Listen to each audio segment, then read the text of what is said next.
Welcome to Beauty Through Faith. We have Winfield Bevins of Creo Arts, and I'm really looking forward to a discussion with Winfield to discuss Creo, his mission, and to understand his pursuit of beauty in the world. But welcome to the Beauty Through Faith podcast, Winfield. Hey, thanks, Gustav, for having me today. Looking forward to the conversation.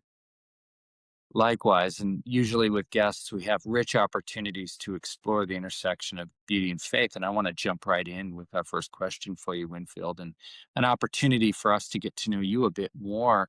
But when you think about the pursuit of beauty, what led you to found Creo Arts? And in that, the pursuit of beauty, what does that mean to you? And what does that look like in your life? Yeah, I think it goes all the way back to, childhood. I had a mother that introduced me to the arts at a young age. And in high school, kind of part of my own personal testimony and faith journey, art has played kind of a real profound role in my own faith journey. And in high school, I had an art teacher that taught me how to paint. And she was a professor at the University of Tennessee. And like so many kids, I had, got mixed up with the wrong crowd. And art and beauty in general, but art in particular, was a means of grace in my own life that really, I believe, sent me on a personal journey for the transcendence, for the beauty, the goodness, and the truth of God. And as I kind of reflect back on that journey, that pursuit, that longing for, as C.S. Lewis talks about that, that the beautiful mountain, the mountain where all that beauty comes from, that sweet longing, was the very thing that actually pointed me toward the gospel and coming to faith. And so as I look back on my own story, beauty has really always been a part of that journey. And spent a number of years in my wife and I had planted a church in Outer Banks, North Carolina. And we had started an art program. And kind of an unusual story. We started an art program in the public school system with the alternative school, and a local donor found out about it and kind of fell in love with what we were doing and offered us a beach storefront to start a gallery. And so here we were starting a church and ended up founding a nonprofit gallery. And that was really one of the keys to reaching our community and young adults. And so many wonderful, beautiful things happened out of that convergence of art, faith, community, mission. All these things kind of converged there. And ultimately that led to a path that I was recruited to come to Asbury Theological Seminary and founded their church planting program there, taught there for 10 years.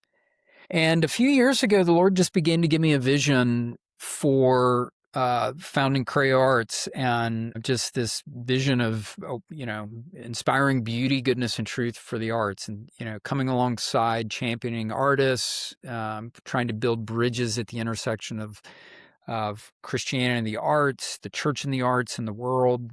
And so I'm giving you like the real Cliff Notes version, that kind of brought me to this space that, one, for me, this whole conversation around beauty and the importance of it is not just a theoretical concept for me, but it's something that I have been saved by beauty, and beauty has impacted my life a number of times throughout my story. But having worked in the church, having worked in the academy, and having worked in the arts world, I think there's this beautiful integration that's beginning to happen. And, dare I say, I think we're in the midst of a new renaissance of sorts that is deeper than a renaissance. I think it's a renewal where it's bringing renewal back to the church and culture. It's inspiring artists of faith to create and to co-create with God. And so I think we're living in a really exciting moment. We're seeing this kind of intersection of Christianity and the arts in a very dynamic way. Yeah. That's a beautiful overview, but I don't want to let you off the hook so easily. No, don't do it. I want to dive into that moment. You said beauty early on really played an integral part in your faith. I'd like to open that box and come alongside you. What did that look like? How maybe not externally visible, but typically the testimony of many Christians revolves around hearing the gospel. It's a set of propositions. There's an Yes. appeal to the mind. For you, beauty was central. I'd love to hear more about that. Yeah, no, that's good. Yeah, no, thanks for not letting me off the hook. Yeah, I was in a really dark place as a teenager, and art was the thing that kept me in school, that kept me coming back. And this art teacher, I had to stay in school to, go and do the art. And there was just something about creating that gave me hope. It was something about making, co-creating. I didn't really realize, but it really was a means of grace in a very real, tangible way. And it was the thing that kind of lifted my gaze beyond kind of the brokenness and the darkness and where I was there as a teenager.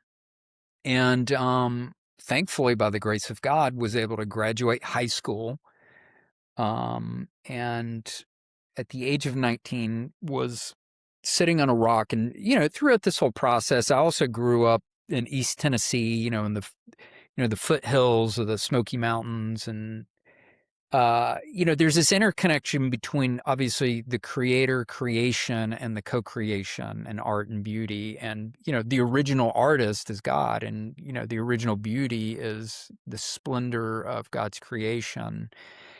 And I literally was sitting on a rock at a lake one day, wrestling with the meaning of life, struggling with, trying to find answers of, existentialism and existence, and came to the end of myself sitting on a rock at a lake. And here I was in beauty and creation. And all of these things kind of brought me to the end of myself to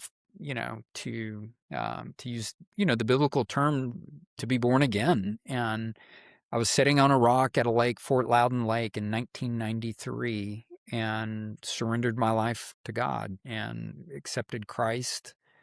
Didn't use a Bible track. I didn't study a textbook, didn't watch a video. It really genuinely was an encounter with the God of beauty and nature and creation. And I think that the arts were the very thing that prepared me for that experience, that to use a term, it was pre-evangelism. God used these different things. All of these different things brought me to this moment of longing and lifting my gaze beyond just this desire for something more. I knew that there must be more. I knew that I was created for more. And that's what beauty, the longing for beauty, I think, awakens us to the one who is beautiful, good, and true. And so, that's pretty much it. I was in this deep, dark hole, and it was beauty that lifted me out. And it was beauty that ultimately pointed me to the one who's beautiful, which is Christ. That's a powerful testimony. I don't want to leave the moment with you by the lake just yet. So I'm really intrigued at this idea of co-creating, and particularly when you're beholding God's glorious creation and its scale. In some ways, it can overwhelm the creative impulse. And so you talk about how you were beholding God's creative work, and that was rich Yes. in that moment, and then that connects to your own creative expression, your co-creation. How, as an artist, is it not overwhelming?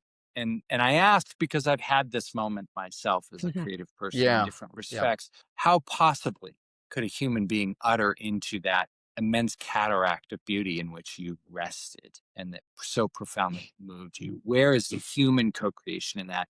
Talk to us that journey, because you've gone on and you value human creative work. Yeah. So help us bridge that gap. Yeah. I think, for me, it was kind of joining in. I love that idea of co-creation, or as Tolkien and others have used the language of subcreation. We're joining in God's work of creation. He's the great creator, um, and for me, it was, my initial encounter with beauty and initial encounter with engaging in the arts lifted my gaze. It pointed me to transcendence. But fully becoming a believer really, I call it's kind of like getting in the flow. I see the kingdom of God is kind of like, sound waves. There's a resonance that's out there. And if we can get in the flow, artists will use this language, and,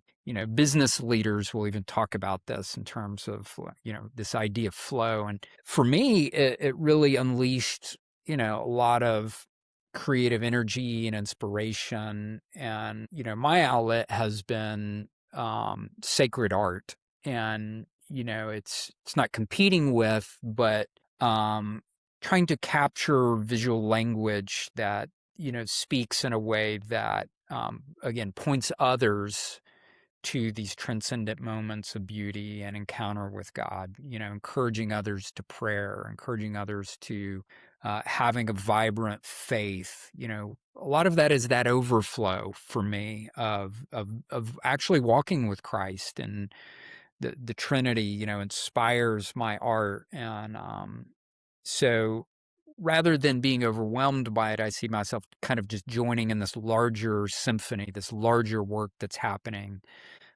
through, and the role that I play as an artist is just one little drop in this larger, massive thing that God's been doing throughout the ages, throughout creation, that big song that's been going on. And so I think as artists, whatever our art form is, whatever, whether we're musician, singer, songwriter, painter, poet, um, again, we're joining this larger symphony, this larger mosaic, and we all have a little piece to play um, toward creating this beautiful, big masterpiece.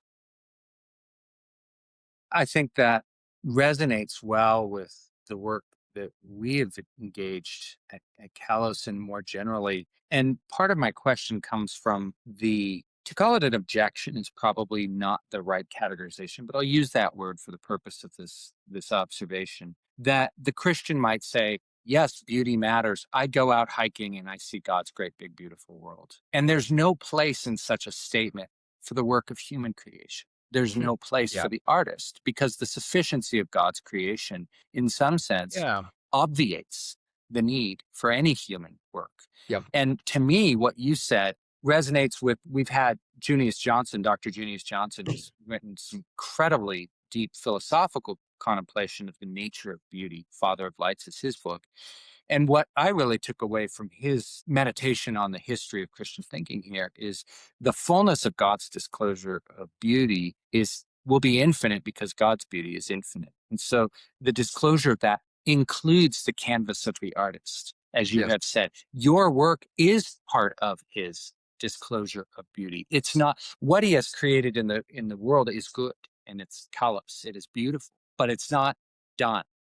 Let's talk a bit about that. Yeah, no, absolutely. So again, here's where we get back to kind of theological foundation of creating, making art, is God is the great artist, and he created us in the Imago Dei to be co-creators. Most Protestants think in terms of, to be created in the image of God is the moral image, which yes, but connected to that is to be co-creators. We're actually, it's a part of our DNA. It's part of who we've been created to be. And I think regardless of whether we see ourselves as professional artists, we are all called to join that work of co-creation. And I think we're all called to behold, and we were created with the senses, to look, to see, and to listen, and to experience with the senses. And I think this is actually essential to what it means to be a Christian. This is stuff Jesus talked about so often, of like, hey, the mystery of the kingdom has been given to you. Blessed are your eyes that see and your ears that hear. And, when Christ talks about having the faith of a child. What is it about having a childlike faith that's so godly? It's the ability to see. It's the ability to, smell the flowers and to play and to be in the moment.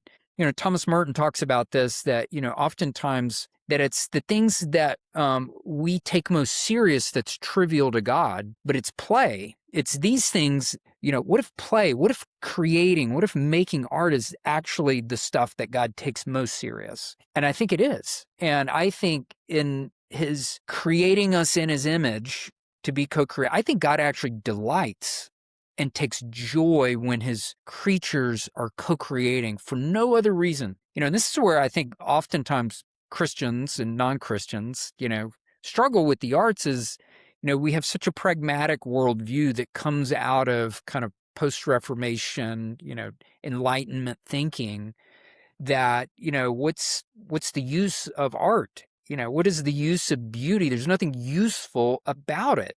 It's do you only create if you're getting paid? How can you monetize this? How can you commodify it? And I think there's this element to be human in not only just in today's world, but perhaps more than ever before, is to be a co-creator and to enjoy creation, to enjoy beauty. It invites us to, whether we see ourselves as a maker or as an artist, we're all called, as Francis Schaeffer says, to make our life a work of art. That's the greatest piece of art. And I think the arts remind all of us that we can live our life in a way that is creative and artistic, that whether we're a preacher, whether we're a poet, whether we're an entrepreneur, whether we're a stay-at-home mom, that we can all bring beauty to the world by making our life a work of art. And, whether it's crafting a sandwich, when I make a sandwich, I put a little Italian dressing on it, bring a little artistry to whatever it is you do. And I think all these little things all add up to make the world a more beautiful place that's rich and is worth living in and for. So again, I'm not going to let you off the hook so easy. Yep. What would you say to the Christian eager to follow Christ, eager to has their devotional time and has absolutely no call or awareness that going to an art gallery or a concert or picking up a book of poetry, because they're not going to create, they're not going to make those things, they're not drawn to them, they're not talented to do those things. So what would you say to a person who is not inclined or skilled to create? Yeah, I mean, I think the point of the arts is, again, we all don't have to be professional artists, but I think we are created to behold. And it's different than to see. Beholding is to really see what is there. And again, this is in the Bible. They have ears but don't hear, and they have eyes that don't see. I think the vast majority of people walking around the planet, because of our technology and all these, we're just like zombies. We're just going through the motion. And why the arts matter desperately in today's world is to behold, to see, to look, to listen. The arts invite us to slow down and to be human, to be present to ourselves, to our families, to God, to what's happening around us. I believe the arts are so vitally crucial to our spiritual formation. One of the things I talk about in my new book, I have a chapter called Art as Spiritual Discipline. I believe that embracing the arts is actually a spiritual discipline. It's a spiritual practice that teaches us to cultivate the ability to see and to hear and to experience the world as we were created to experience it. And again, with where we are in this technological moment with AI and all of these other things, to be human is to be a co-creator, and it's to be one who has the ability to behold and to be present and to experience. And I think the arts help us listen to the gospel. The arts help us to see what is happening in the world around us and what God is actually doing. I think one of the greatest crises of the times that we're living is Jesus says, teach my sheep to hear my voice. I think a lot of believers, that we're being pulled in all of these directions, and we've lost the ability to look and the ability to listen. And so I think this is absolutely crucial, regardless of whether we see ourselves as artists, is that we need this stuff for our own spiritual formation. even beyond the practice of art making, all of us can benefit. And I believe have a deeper, more fulfilling, rooted, grounded relationship with Jesus through the appreciation of the arts. I believe there's so much that the arts can teach us. And it begins with the ability to pay attention to, the attention deficit disorder. We just, it's everywhere. And we've lost that ability to experience the moment. We've lost the ability to smell the roses. And if it's okay, I'll share a personal story of a few years ago where God really, I tell the story where, my publisher said, you can't write a book called How Beauty Will Save the World without telling how beauty saved you. And, one of the examples I gave was a recent example a few years ago where I was traveling the world. I was, doing all this great stuff, but was literally, probably on the verge of burnout and got COVID for the first time. It was it was one of those strands that, I had brain fog and it was a pretty heavy, long, experience. And I was, my wife had me quarantined back in our bedroom. And I remember hearing my kids running up and down the hallway. We have 3 girls, hearing them laugh, cry, all the stuff girls do. And I literally thought I was dying. I mean, I had brain fog. I was like, this is it. This is the end. And I was listening to live streaming piano music on my phone. It was just, I put in peaceful piano music, and there's a song that came on by a British composer named Alexis French. Whether he's a Christian or not, I don't know. And the song is called Bluebird. And it was like I heard the music for the first time in my life. And I felt every note go through me, and I began to weep uncontrollably. And that day was an experience where beauty saved me. I was born again. And God used that encounter with music, the beauty, to slow me down and to save me from myself again. And as I began to recover, I'd look out the window. My wife, grows a flower garden. We plant flowers, and I began to see the flowers. As I began to recover, I would go walk outside and smell the flowers. And I watched the life cycle of these sunflowers. Some of them were just beginning to bloom, some of them were in full bloom, and some of them were dying off. And it was like, wow, life is, but a vapor. And we have to experience God in the moment. We have to be present to those that we love. And what I realized was I was living so fast, and I was present, but I wasn't present. I wasn't fully present. And so ever since that experience, that was probably about 5 years ago, it changed my life. And coming out of that was really one of the catalysts for starting Creo Arts is one, to come alongside and encourage and empower Christian artists,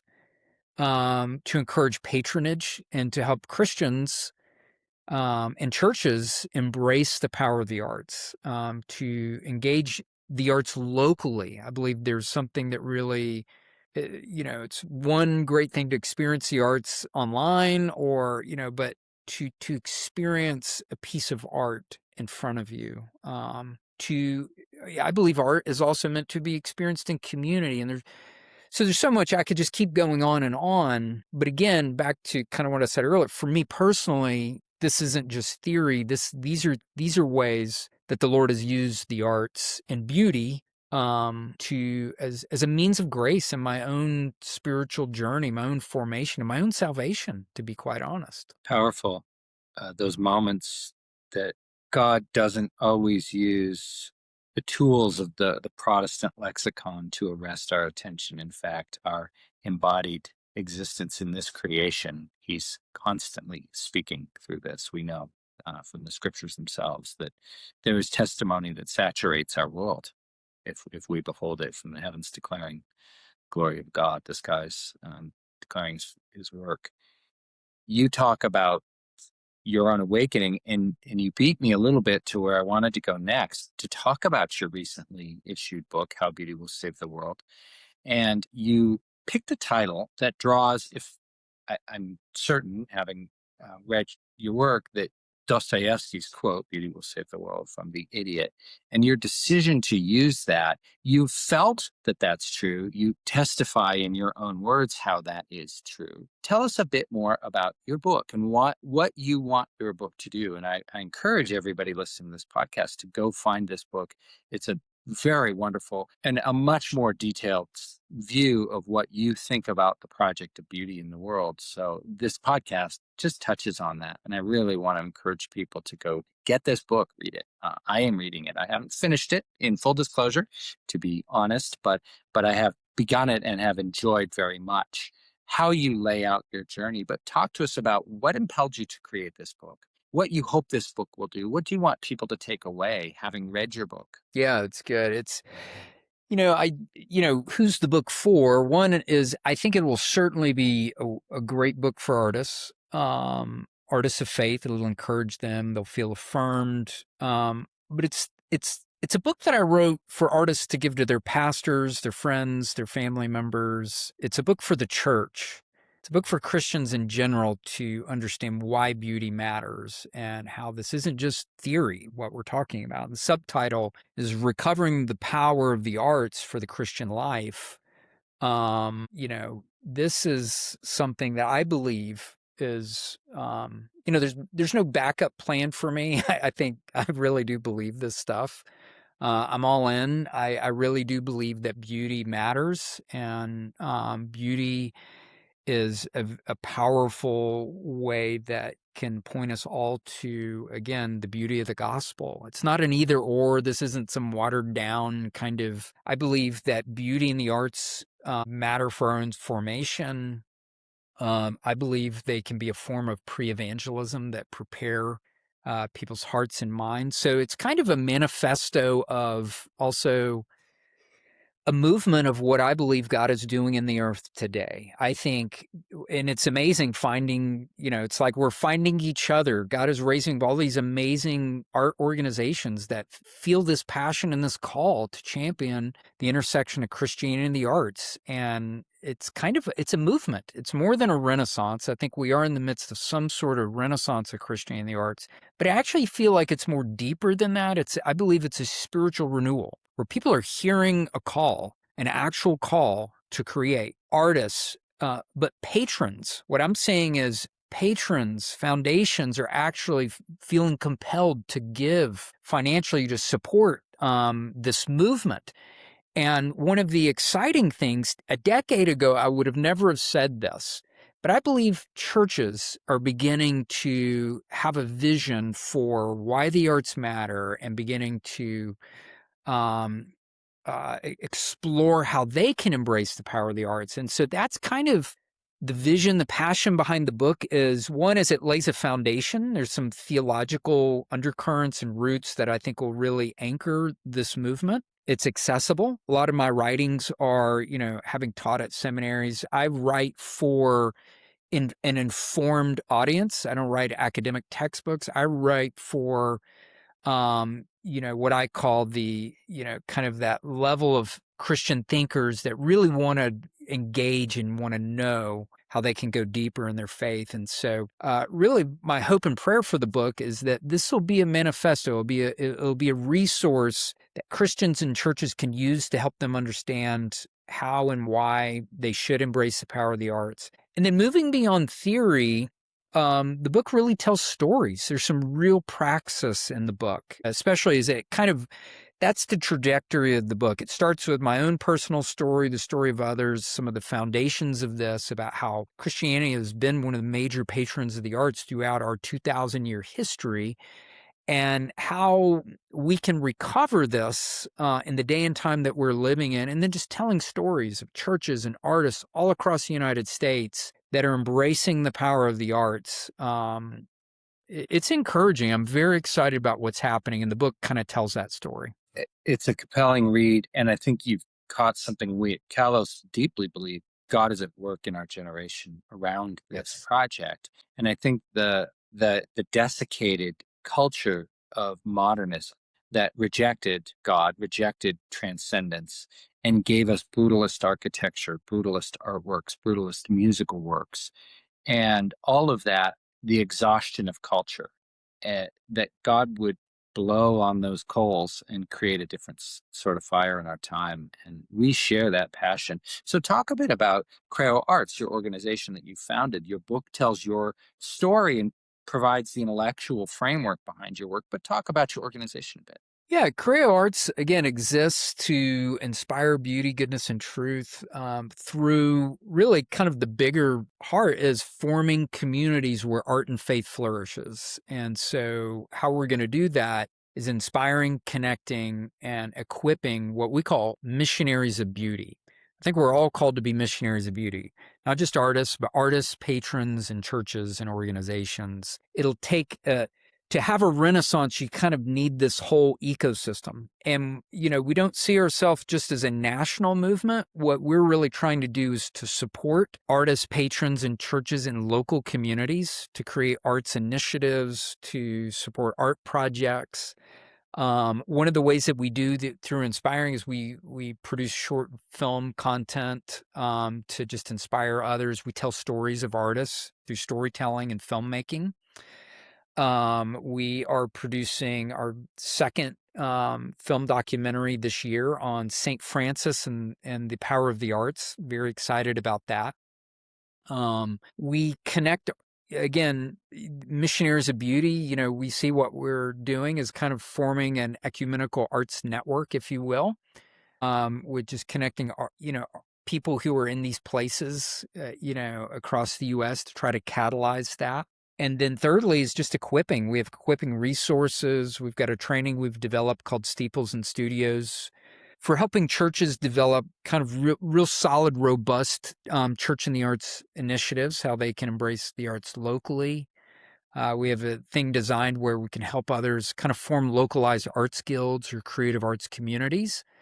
Then we also have funding through a partnership with the Creative Arts Collective at Belmont University to offer sub-granting to help support art projects. And I think that's one of the most exciting things is seeing donors and foundations beginning to have a vision to give to support the Christian arts. And so we're really trying to get behind serious artists who have serious faith, who want to really engage the world with beauty, goodness, and truth. And again, art that isn't brutalist, that isn't deconstructionist, but art that, points to transcendence, points to goodness, that brings hope, light, and love to the world.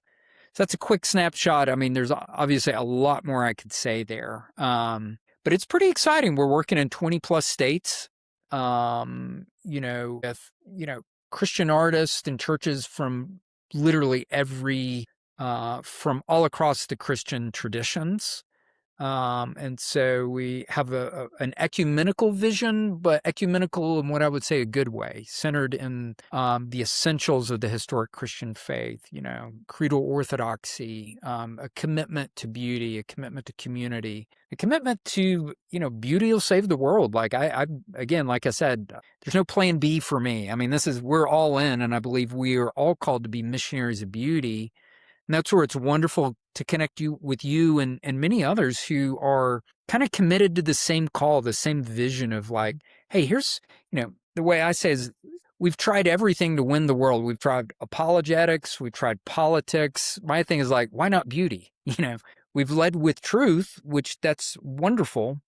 But beauty, goodness, and truth, I believe is a framework for the times that we're living in and have been the three historic transcendentals that have really been a part of the life of the church throughout the ages. And I think we're helping Christians recover that as a foundation for how we live our life, how we do that in community, but also how we're going to impact the world, I believe is absolutely essential in the times we're living in. Couldn't agree with you more. We share similar passions at Kalos, and it's really exciting to hear about your work, not just through Creo, but your writing is a way to provide systematic access for people who want to understand at a deeper level.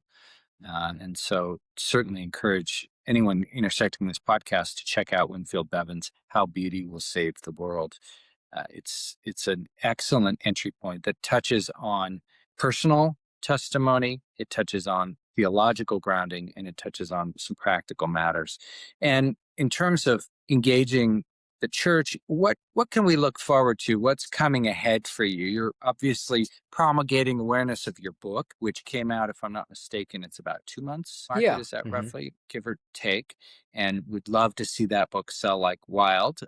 Not just because it's great to sell books, but what you have written about is important and timely.